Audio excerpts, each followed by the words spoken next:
On Monday morning, April 3, 2023, I had a cold and decided to eat an orange and take ibuprofen. Shortly afterward, my allergic reaction started. I was alone in my house in September. I had already experienced anaphylaxis due to hazelnuts, and since I couldn't stop sneezing and my eyes swelled a lot, I decided to leave the house to call an ambulance. I got dressed, and once outside I had no voice left. My throat was swelling, and I saw that it was something different from what had happened in September when only my eyes had swollen. So I walked to the bar next to the house. I went and I pointed to the phone where 112 was featured, and I blurted out, "Ambulance Noella." The girl from the bar called the ambulance saying I was having an allergic reaction and providing the address. I sat in a chair, and every moment I suffocated more. I couldn't breathe through the nose because it was very stuffy. I had endless mucus and I could barely breathe through the mouth. A short time later the ambulance arrived. I remember hearing them. They asked me things while I was sitting in the chair, and I answered as best I could. At some point I stopped seeing. I told them, "I can't see,"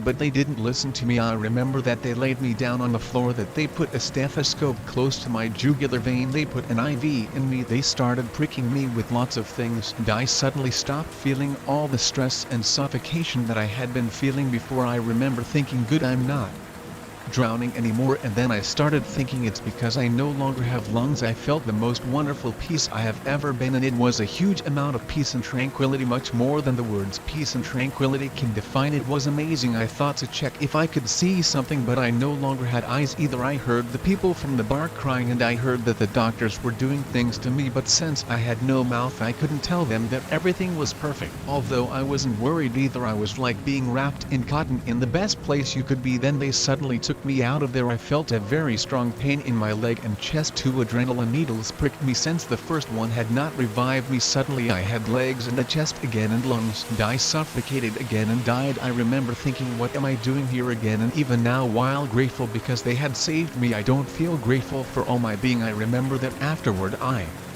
was shaking violently, that a ransom was trying to hold my legs while my body shook faster. They took me to the Plato hospital and they kept me there. I cried when I saw my husband, who had arrived before me at the hospital. Our neighbors had alerted him. He cried the whole time because of what had happened, because of what he had lost, and because of the sadness of having to go through the subsequent torture in that other place outside of my body. I felt incredibly well since I came back. Everything seems a bit unreal, as if I were a bit dissociated from reality, as if my work now doesn't make much sense, as if I don't attribute as much importance to my belongings. The materialist dreams I had before have disappeared, and before I was very afraid of death. The experience of death is wonderful. What is painful is what leads you to it, but I don't remember it being too painful in my case either. I don't remember too much of the pain right before I died. It's as if what came next was so incredible that it made the ordeal disappear and erased it from my memory. It's either that or I have retained it in the form of a trauma and I still have to get it out. I'm seeing a psychologist who helps me with my current rejection of food. In 2 months I have lost 7 kilograms, but these past 2 weeks I feel happier, a little more at peace. Even so, I have spent almost 2 very complicated months with fears and anxiety. Even now I am on sick leave because they are investigating my allergies, which at the moment are a bit of a medical mystery. I've been wanting to write about my experience for a long time, but I feel weird about it, as if I couldn't explain it in such a way that what I've experienced is understood. It's as if my language doesn't have enough terms.